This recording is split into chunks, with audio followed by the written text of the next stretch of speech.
ফারদিনার চোখের আকার বড় হলো। তাকে কেন কেউ নিতে আসবে? তার সাথে শত্রুতা কিসের?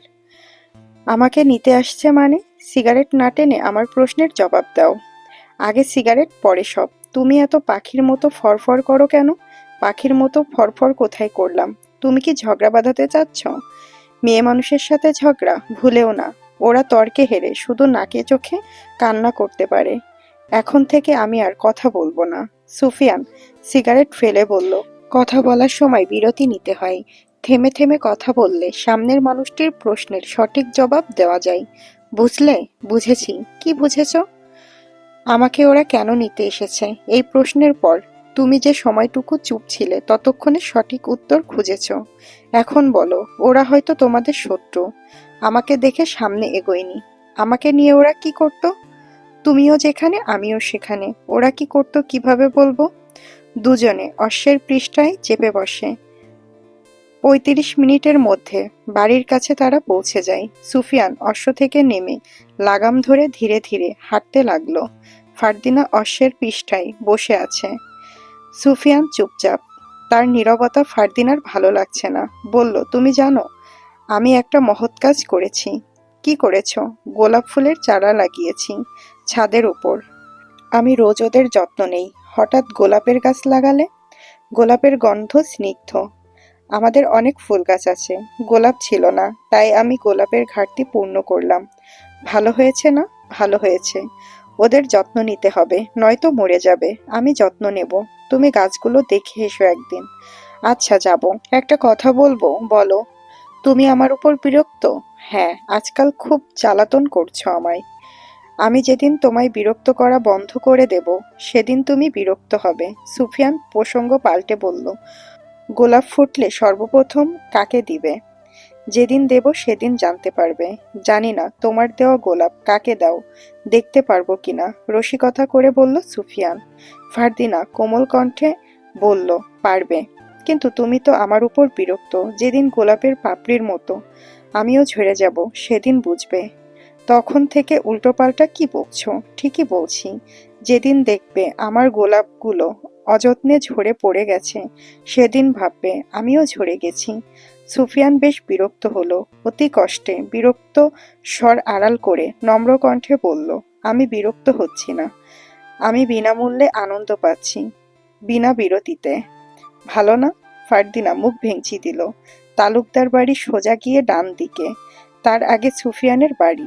ফারদিনা চাইছে না সুফিয়ানকে ছেড়ে যেতে। সূর্য ওঠার আগ মুহূর্ত পর্যন্ত তার সাথেই থাকতে চাইছে, কিন্তু মুখ ফুটে বলতে পারছে না। সুফিয়ান বলল, অশ্ব থেকে নেমে আসো। অশ্ব নেওয়া যাবে না। ওকে আমার বাড়িতে রেখে তোমাকে দিয়ে আসছি। এটাই চেয়েছিল ফারদিনা। তার বাড়িতে গিয়ে আর আসবে না আজ। সে বায়না ধরলে সুফিয়ান ঠিক রাজি হয়ে যাবে। প্রত্যেক নাছোড়বান্দা মেয়েদের জন্য একজন ধৈর্যশীল পুরুষ সৃষ্টি করা হয়। ফারদিনা বিশ্বাস করে তার জন্য সুফিয়ানকে সৃষ্টি করা হয়েছে। একদিন আদিব ভাই কথায় কথায় বলেছিল, সুফিয়ানের অনেক রাগ, ওর সামনে কেউ অন্যায় করতে পারে না। অকাজের কথাও বেশি বলা যায় না, অথচ ফারদিনা বিনা বিরতিতে এটা ওটা বলতে থাকে। সুফিয়ান সেগুলো মন দিয়ে শোনে। তার খুব ভালো লাগে। অশ্ব থেকে নামলো। সুফিয়ান আগে আগে যাচ্ছে, ফারদিনা পেছন পেছন হাঁটছে। হঠাৎ মনে হলো পেছনে কেউ আছে। ঘুরন্ত গতিতে পেছন ঘুরলো। একটা লণ্ঠনের আলো হঠাৎ যেন গাছের আড়ালে চলে গেল। চোখের ভুল, এত রাতে কেউ বাইরে থাকে না। সামনে ঘুরে চুপচাপ হাঁটা ধরলো। সুফিয়ান ঘরের সামনে পৌঁছে অশ্বকে বেঁধে রাখলো একটা খুঁটির সঙ্গে। ঘুরে ফারদিনার দিকে তাকিয়ে বলল, চলো তোমাকে দিয়ে আসি। প্রতিদিন সবার চোখ ফাঁকি দিয়ে তোমাকে নিয়ে বের হই, কবে না জানি ধরা খেয়ে যাই। এত রাতে আমাকে তাড়িয়ে দিচ্ছ? ঘরে ঢুকতে দিবে না? ঘরে ঢুকতে দেব মানে? এই রাতে অচেনা একটা মেয়েকে নিয়ে ঘরে থাকবো? লোকে দেখলে পাথর নিক্ষেপ করে মারবে। জানো? জানি না। পাথর কেন মারবে? উফ, ভুলভাল কাজ করলে মারে। এটা পূর্ব নিয়ম। এসব নিয়ম টিয়ম আমি মানি না। কবে মরে যাই কে জানে। আমার শখ করেছে আজ তোমার সাথে থাকবো মানে থাকবো। সুফিয়ান দাঁতের দাঁত চেপে চেয়ে রইল। সে যেন হতাশায় নিমজ্জিত হয়ে পড়ল। আশেপাশে দৃষ্টি বোলালো। মেয়ে মানুষের আবদার পূরণ না করলে চিৎকার দিয়ে উঠতে পারে। মেয়েদের বিশ্বাস নেই। ফারদিনা সুবিধার নয়। সুফিয়ান নিজের থুতনিতে হাত বুলিয়ে বলল, এসো ভেতরে। ঘরটিতে ঢোকা মাত্রই ধূপের গন্ধ আসলো। সুফিয়ান লণ্ঠন ম্যাচ দিয়ে জ্বালিয়ে দিল। ফারদিনা বিছানার উপর পা তুলে বসল। সুফিয়ান বলল, মনে হয় তোমার বাড়ি, যেভাবে বসেছ। তুমি জানো, ছোট্ট ঘরেও যে শান্তি পাওয়া যায়, বড় বড় রাজপ্রাসাদেও তা পাওয়া যায় না। কেউ রাজপ্রাসাদ চায় আয়েশের খোঁজে, কেউ মাটির ঘর খোঁজে প্রিয় মানুষের মন পিঞ্জরের মাঝে, বলল সুফিয়ান। হাতে ভাতের থালা বসলো ফারদিনার সম্মুখে। ফারদিনা জিজ্ঞেস করল, ছন্দটার সাথে বাস্তবতার সম্পর্ক আছে? প্রিয় মানুষটি কে? ভালোবেসে মাটির ঘরেও থাকা যায়। সুফিয়ান তার রেশ না টেনে ভাত মাখাতে মাখাতে বলল, আমার জন্যই রান্না করেছিলাম। একজনের খাবার, খেয়ে নাও। এগুলো কিসের তরকারি? শুটকি। আমার শুটকি মাছ ভীষণ পছন্দ। এই মাছের কিছু ভালো দিক আছে। কি? দীর্ঘদিন সংগ্রহ করা যায়, রান্না করতে ঝামেলা হয় না। তাছাড়া এই মাছে আছে প্রোটিন, ক্যালসিয়াম ও ফসফরাস সমৃদ্ধ। এতে সামান্য নুন এবং তেল থাকায় শরীরে শক্তি যোগায়। শক্তি দরকার কিনা বলো? দরকার। কিন্তু আমি শক্তি দিয়ে কি করব? আমি খাবো না, তুমি খাও। তুমি আমার অতিথি, সুতরাং অতিথিকে খাবার খাওয়াতে হয়, নয়তো বরকত কমে যায়। জানো না নাকি? জানি। সুফিয়ান ফারদিনাকে এক লোকমা খাবার তুলে দিল। ফারদিনা ভাতটা গিলে বলল, তোমার পছন্দের খাবারের তালিকায় প্রথম কোনটা? শুটকি দিয়ে ভাত, ঝালঝাল হাঁসভুনা, মিষ্টি। আমি মিষ্টি পছন্দ করি না। আমার সাথে কেউ মিষ্টি মিষ্টি কথা বললেও অসহ্য লাগে। মিষ্টি কথায় আর মিষ্টি খাওয়া দুটো জিনিসই ক্ষতিগ্রস্ত। একটাই হয় মধুমেহ, অন্যটাই বিশ্বাস নষ্ট। তুমি ভুলকেও যুক্তি দিয়ে সঠিক প্রমাণ করবে। তোমার সাথে আর কথা বাড়াচ্ছি না। আমি ভুলকে ভুল, সঠিককে সঠিক বলার ক্ষমতা ও যুক্তি দুটোই রাখি। ফারদিনা সুফিয়ানের কথাগুলো উড়িয়ে দিয়ে বলল, যুক্তিতে উক্তি তৈরি হয়, উক্তিতে জীবন চলে না, বুঝেছ? সুফিয়ান জবাব দিল না। খাওয়া দাওয়ার পর্ব শেষ হয়। ঘরের বাইরে এসে সুফিয়ান একবার অশ্বের দিকে দেখল। অশ্ব ঠিকঠাক আছে। ওর কাছে 3টে লণ্ঠন জ্বলছে। আশেপাশে দেখল, কাউকে দেখা যাচ্ছে না। এত রাতে সবাই ঘুমে। ফারদিনা টেবিলের উপর বসলো, একটা বই খুলল। বইটির নাম নূরজাহান। দুটো বইয়ের পাতা উল্টালো।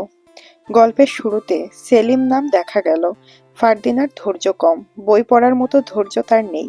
সুফিয়ান কিভাবে পড়ে, নিজে গল্পও লেখে, অনেক ধৈর্যশীল একজন পুরুষ। সুফিয়ান দরজা লাগিয়ে দিল, ফারদিনার পাশে দাঁড়ালো। বই পড়ছো? আমার বই পড়ার অভ্যাস নেই, ধৈর্য নেই। নূরজাহানকে সম্রাট জাহাঙ্গীরের স্ত্রী। সম্রাট জাহাঙ্গীরের নাম ছিল সেলিম। পরবর্তীতে উনি যখন শাসন কার্য পরিচালনা করার দায়িত্ব পান, তখন সেলিম বাদ দিয়ে সম্রাট জাহাঙ্গীর বলে সম্বোধন করা হয়। সম্রাট জাহাঙ্গীর তার সঙ্গে প্রেম হয় মেহেরুন্নেসার, কিন্তু দুর্ভাগ্যবশত মেহেরুন্নেসার বিয়ে হয় অন্য একজনের সাথে। তিনি ছিলেন সৈন্য শের আফগান খান। তার বৈবাহিক বন্ধন ছিল মাত্র 13 বছর। এরপর শের আফগান খান এক যুদ্ধে মারা যান এবং পরবর্তী সময়ে সম্রাট জাহাঙ্গীর মেহেরুন্নেসাকে বিবাহ করেন। তাকে বিয়ে করার পর জাহাঙ্গীর মেহেরুন্নেসা থেকে নূরজাহান নাম দেন। নূরজাহান, যার অর্থ বিশ্বের আলো। সুফিয়ান থেমে পুনরায় বলল, ভাগ্যের কি লীলা খেলা দেখেছ? বিচ্ছেদের 13 বছর পরেও পূর্ণতা পেল। আর এটা গল্প নয়, বাস্তব ঘটনা। ফারদিনা টেবিলের উপর চোখ বুলালো। সুফিয়ানের লেখা গল্পটা খুঁজছে, পাচ্ছে না। জিজ্ঞেস করলো, তুমি যে গল্পটা লিখেছ সেটা কোথায়? গল্পের নাম কি? তুমিও কি বাস্তব প্রেমের গল্প লিখেছ? সত্যই একসময় কাল্পনিক রূপ নেয়, বাস্তবতা থেকেই লিখছি। গল্পের নাম সময় হলে জানবে। সুফিয়ান সিগারেট ধরালো। ফারদিনা বলল, আমি এক টান দেব। সুফিয়ান তীক্ষ্ণ দৃষ্টিতে বলল, মেয়েদের কোমল ঠোঁটে আগুন মানায় না। তুমি কেন খাচ্ছ? অভ্যাস। অভ্যাস ত্যাগ করো। খারাপ অভ্যাস ত্যাগ করার জন্য ভালো অভ্যাসের দরকার হয়। আমি কি তোমার ভালো অভ্যাস নই? এত সময় আমার সাথে পার করছো, অথচ সিগারেটের কথা ভুলছো না। সুফিয়ান দৃষ্টি সরিয়ে নিল, জবাব দিল না। ফারদিনা জানালার দিকে এগিয়ে গেল। জানালার পর্দা ফাঁকা, শো করে বাতাস ঢুকছে। দূরে মশাল হাতে কাউকে দেখা যাচ্ছে। কৃষক তার চাষ দেখছে। সুফিয়ান ফারদিনার গা ঘেঁষে দাঁড়ায়। ফারদিনা বলল, সম্রাট জাহাঙ্গীর এবং নূরজাহানের প্রেমের মতো আমার খুব আপন একজন মানুষের প্রেম হয়েছিল। সে ব্যর্থ হয়। জাহাঙ্গীরের মতো তার আর প্রাক্তনের সাথে দেখা হয়নি। সে নিশ্চয়ই তোমার আদিব ভাই। তুমি কিভাবে জানলে? আদিবের সাথে যখন পরিচয় হয় ও তখনই সব খুলে বলে আমার সাথে। আচ্ছা, শত্রুদের সাথে কখনো বন্ধুত্ব হয়? এই ধরো, তুমি আমাকে আক্রমণ করতে আসলে, এরপর আমার রূপ থেকে থমকে গেলে। সুফিয়ান লম্বা লম্বা শ্বাস ফেলে বলল, হ্যাঁ সম্ভব। কেননা সৃষ্টিকর্তার শ্রেষ্ঠ সুন্দর সৃষ্টিই হচ্ছে মেয়েরা। তিনি মেয়েদের এমনভাবে সৃষ্টি করেছেন, শুধু হাতের আঙুল দেখেও প্রেমে পড়া সম্ভব। যেখানে সুন্দরী মায়াবতীর রূপ দেখে একটা পুরুষ থমকে যেতেই পারে। ফারদিনা উৎফুল্ল হয়ে বলল, ইস, আমার সাথেও যদি এমন হতো কতই না ভালো হতো। হয়তো আমি ততটা সুন্দরী নই। তাছাড়া আব্বার শত্রুদের এখন আর দেখাই যায় না। সুফিয়ান বলল, সেসব ছাড়ো, চলো ঘরের পেছনের দিকে একটা দিঘি আছে কাছেই, সেখানে যাই। বন্ধ ঘরে বসে থাকা ঠিক হবে না। কেন? আমার তো বন্ধ ঘরই ভালো লাগে। সুফিয়ান নিঃশব্দে হাসল। তুমি সরল। আমার দেখা মতে তোমার মতো সরল আর কেউ নেই। আমি কোথাও যাচ্ছি না, তোমার ঘরেই থাকবো। সুফিয়ান ফারদিনার হাত ধরে বলল, আরে মেয়ে চলো, বন্ধ ঘরে থাকলে কখন কি হয়ে যায় বলা যায় না। মেঘের ওপারে চাঁদের বসবাস, তার সঙ্গী হিসেবে আছে লক্ষ লক্ষ তারারা। দিঘির পাড়ে বড় বড় গাছ, গাছের পাতার ফাঁক ভেদ করে জলে পড়েছে চাঁদের আলো। মাছের সাঁতারে জলে একটু পরপর ঢেউ খেলে। রাত ঠিক 3টের কাছাকাছি। ফারদিনা সিঁড়ি বেয়ে জলের ধারে গেল, বসে জলে পা ভেজালো। সুফিয়ান ঘাট থেকে দেখছে। পকেট থেকে বের করলো সিগারেট, ম্যাচ দিয়ে সিগারেট ধরিয়ে নিল। ম্যাচের আলোয় তার চোখ দুটো ছলছল করে উঠল। সিগারেট টানতে টানতে পায়চারি করলো। দৃষ্টি তার ফারদিনার দিকে, বেশ আকর্ষণ নিয়ে তাকে দেখছে। ফারদিনা হাত ভিজিয়ে উপরে চলে আসে। সুফিয়ান স্থির চোখে তাকিয়ে রইল ফারদিনার চোখের দিকে।